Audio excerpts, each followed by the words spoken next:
Okay, so I thought I would answer the question of why did I choose to go on a cruise alone? As I'm kind of adding a few curls to my hair, I thought I would talk about it. So I have always been a cruise person. I went on my first cruise when I was like 7, I think. I've been on probably like 7 or 8 of them since. So I guess I'm not like that much of a cruise professional, but I do love cruises. And as a teacher, we have spring break, obviously. So I asked all my friends if they wanted to go on a cruise or if they wanted to do something. Like every single friend that I asked either didn't really want to pay for it or couldn't get the time off of work. At my age, a lot of people are starting their careers. It's hard to take an entire week off when you're starting a brand new career. So a career like teaching is a little bit weird because we have all these breaks, but no one else our age has breaks, you know? It wasn't until this one video popped up that said, why did I choose to start solo traveling? She was talking about how basically like the job that she was in gave her a lot of freedom with like time. She had a lot more flexibility in her work than other people did. And I realized like, okay, that's kind of my situation. Like I have more breaks than a lot of my friends do.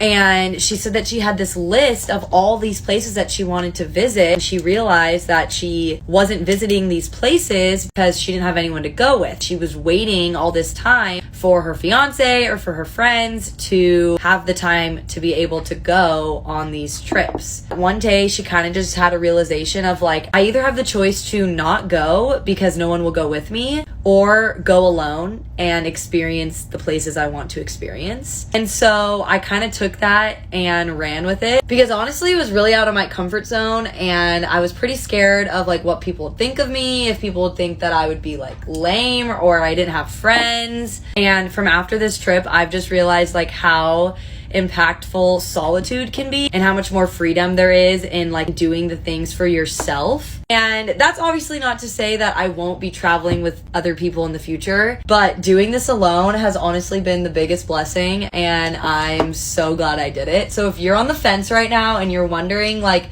should I start solo traveling? You totally should. I think a cruise is like the best place to start because all you have to do is book it and everything else is planned for you. So I rambled on that a lot, but that's why I went on a solo cruise.